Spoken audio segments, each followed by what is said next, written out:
बिस्मिल्लाहिर्रहमानिर्रहीम। अस्सलाम वालेकुम। मेरा नाम ज़ुल्फ़िकार खटक है और आपको वेलकम करता हूँ ब्राइट हॉरिज़न एकेडमी चैनल पे।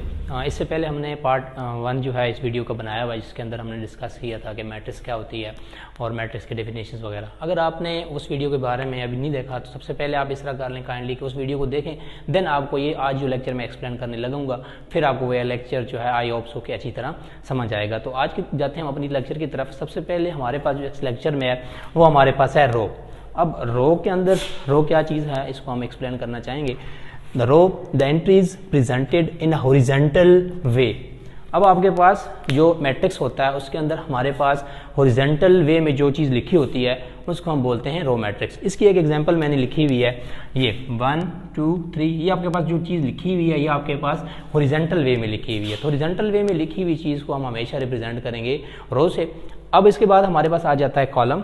कॉलम्स की क्या डेफिनेशन है? The entries presented in a vertical way are called columns. अब उसी मैट्रिक्स में जो आपके पास वर्टिकल लिखी हुई चीज़ होगी वो हमारे पास कहलाती है कॉलम्स। इसकी एग्जांपल हमारे पास लिखी हुई है 1 2 3। तो ये हमारे पास दो चीज़ें हो गई हैं। फर्स्ट वन हमारे पास रो कहलाती है, सेकंड वन हमारे पास कॉलम्स कहलाती है। लेट्स सपोज एक मेरे पास मैट्रिक्स है 1 2 3 1 2 3। ये हमारे पास एक मैट्रिक्स है।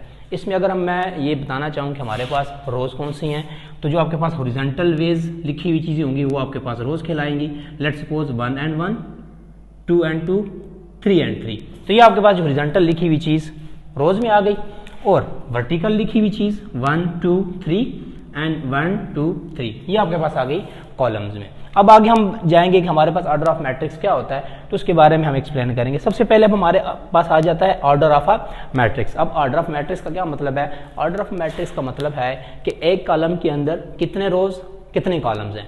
अगर हमें ऑर्डर ऑफ मैट्रिक्स के बारे में पता करना है तो फर्स्ट ऑफ ऑल हम देखेंगे कि the number of rows and the number of columns in a matrix.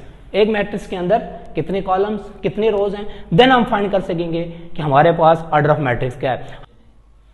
अब हमारे पास कुछ एग्जांपल्स हैं। फर्स्ट एग्जांपल मेरे पास है, अगर हमारे पास क्वेश्चन आ जाए कि find the order of matrix, तो फर्स्ट एग्जांपल मेरे पास है 1 2 3 4। अब हमारे पास ये एक मैट्रिक्स है, हमसे पूछा जाए कि आपने इसका फाइंड करना है ऑर्डर ऑफ मैट्रिक्स। तो ऑर्डर ऑफ मैट्रिक्स की जो हमने डेफिनेशन पढ़ी थी उसमें क्या डेफिनेशन थी कि the number of rows and the number of columns in a matrix. तो the number of rows vertical sorry horizontal जो आपके पास चीज़ होगी वो आपके पास रोज कहलाएंगी। तो ये हमारे पास एक रो हो गई है, सेकेंड रो हमारे पास ये हो गई है, ये दो आपके पास हॉरिजॉन्टल वे में है। अब हमारे पास इस मैट्रिक्स में हम देखते हैं कि हमारे पास कॉलम्स कितने हैं। तो जो आपके पास वर्टिकल वेव्स में होंगी वो आपके पास क्या कहलाएंगी?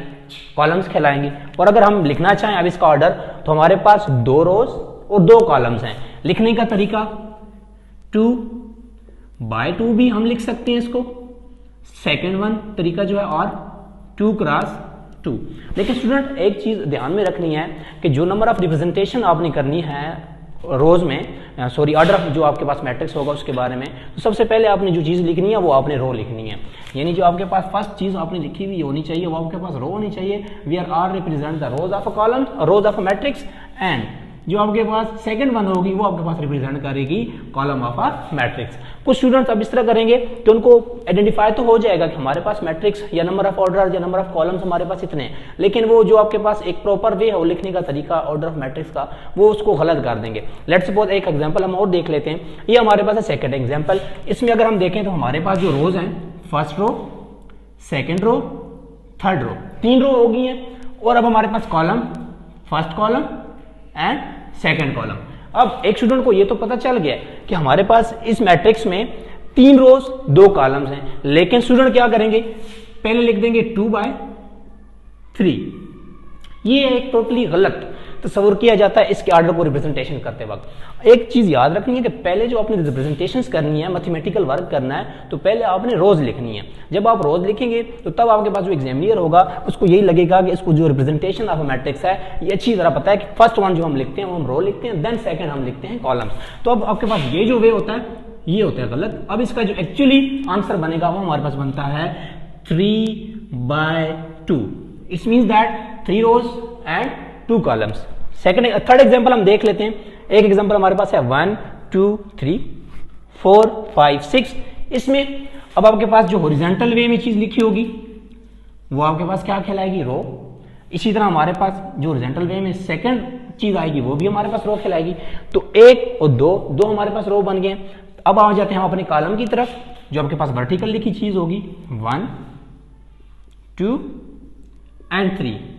सो अब आपके पास इस एग्जांपल में 2 रोज एंड 3 कॉलम्स, तो इसका ऑर्डर लिखने का तरीका 2/3। लास्ट एग्जांपल हम देखते हैं अपनी आज की लेक्चर्स की ऑर्डर ऑफ मैट्रिक्स की। अब हमारे पास यहां पर देखते हैं कि हमारे पास कितनी रोज हैं। लेट्स सपोज ये हमारे पास एक रो हो गई है, ये हमारे पास दूसरी रो हो गई है, ये हमारे पास थर्ड रो हो गई है। तो इसमें भी हमारे पास 3 रो।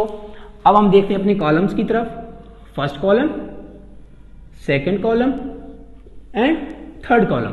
So here is the order of matrix is 3x3 और 3/3। आई होप सो कि आपको अगर अब पूछा जाए कि ऑर्डर ऑफ मैट्रिक्स फाइंड करें तो कोई भी मैट्रिक्स आपको उठाया दिया जाए तो आप इंशाल्लाह उसको जो है फाइंड कर सकेंगे कि उसमें उसका ऑर्डर क्या है, उसमें रोज कितनी है और उसमें कॉलम्स क्या है। अब हमारे पास नेक्स्ट टॉपिक है इसी एक्सरसाइज का एक इक्वल मैट्रिसेस।